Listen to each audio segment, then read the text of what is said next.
देश भारत जो रहस्यों से जुड़ा हुआ है, इस देश की सभ्यता जितनी पुरानी है, लगभग उतना ही पुरानी यहाँ की मंदिर हैं।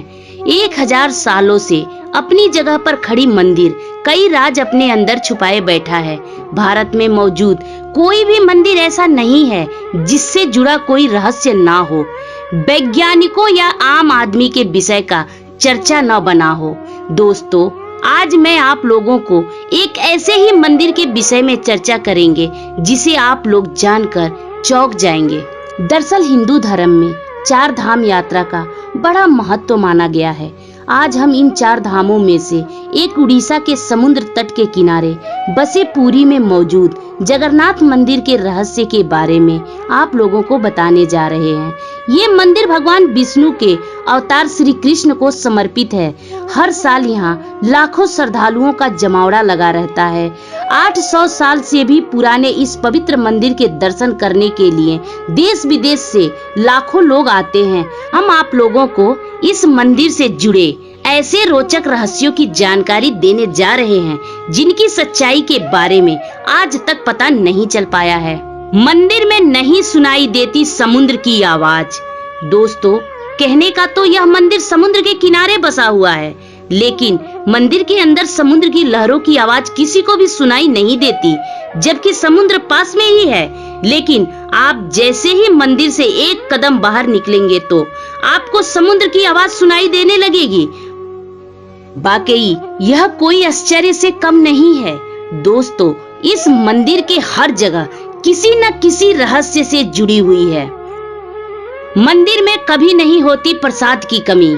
मंदिर में प्रतिदिन कितने ही श्रद्धालु दर्शन के लिए आए, लेकिन प्रसाद की मात्रा कभी कम नहीं होता।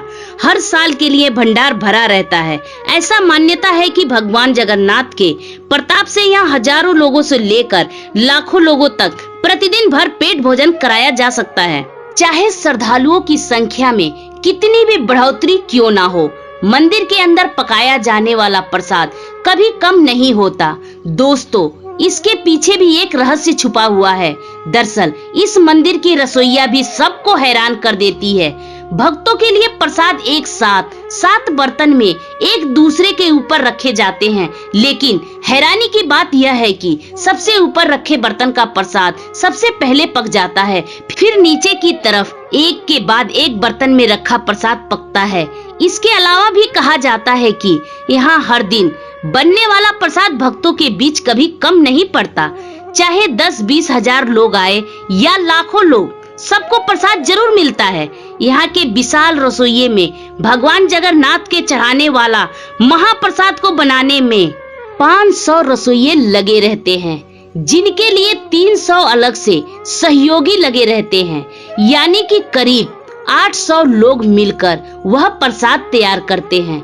दोस्तों, कहा जाता है कि मंदिर का प्रसाद तभी खत्म होता है जब मंदिर के दरवाजे बंद कर दिए जाते हैं। भगवान जगन्नाथ के मंदिर में आज भी कई ऐसे चमत्कार होते हैं जिनका जवाब विज्ञान के भी पास नहीं है।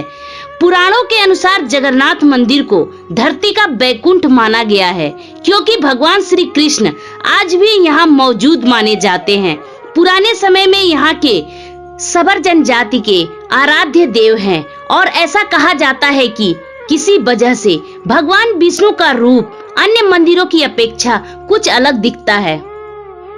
रोज बदला जाता है मंदिर के शिखर का झंडा। हवा के उल्टी दिशा में उड़ता है मंदिर का झंडा।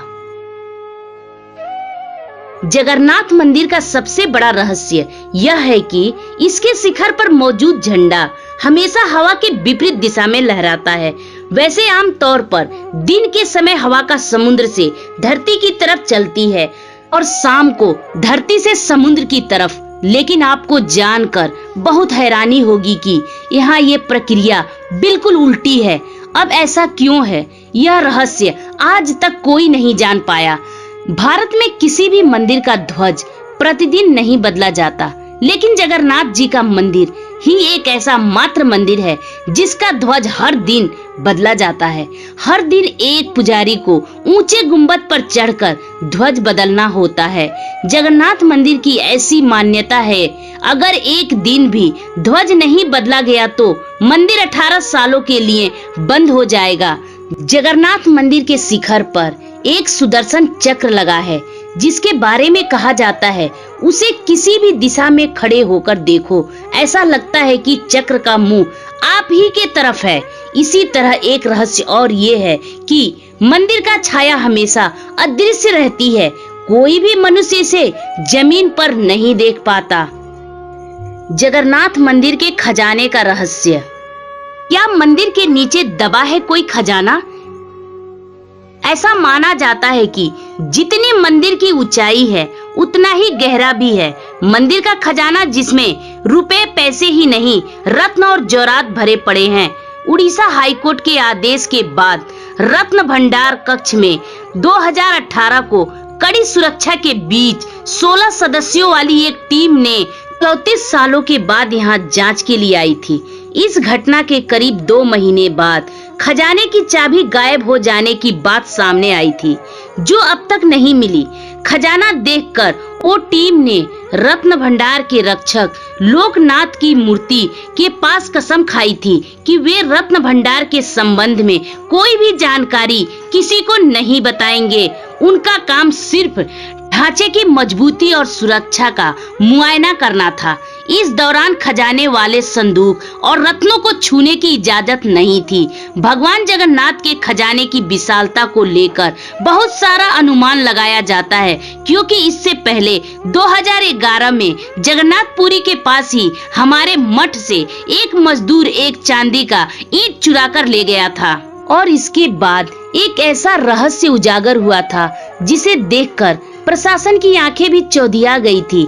जांच में जब इस मठ के कमरे को खोला गया तो उसमें से 100 करोड़ से भी अधिक चांदी के ईंट मिली थी, और इसी वजह से यह अनुमान लगाया जा रहा है कि मंदिर में खजाने का भंडार है। 7वीं सदी में हुआ था मंदिर का निर्माण। 3 बार टूट चुका है जगन्नाथ का मंदिर। 1174 ईस्वी में अनंग भीमदेव ने दोबारा बनाया मंदिर। दरअसल ये पुराना मंदिर कई रहस्यों से घिरा हुआ है। इसके बनने के पीछे भी एक रहस्य जुड़ा हुआ है। दरअसल ये कहा जाता है राजा इंद्रदेवल मालवा का राजा था। उसे सपने में जगन्नाथ जी का दर्शन हुआ था। सपने में ही भगवान विष्णु ने उनसे कहा था कि नीलांचल पर्वत के एक गुफा में मेरी एक मूर्ति है जिसे नील माधव कहते हैं। तुम एक मंदिर बनाकर मेरी ये मूर्ति स्थापित करा दो। राजा ने अपने सेवकों को नीलांचल पर्वत पर उस मूर्ति की खोज में भेजा, लेकिन नील माधव की पूजा सवर कबीले के लोग करते थे।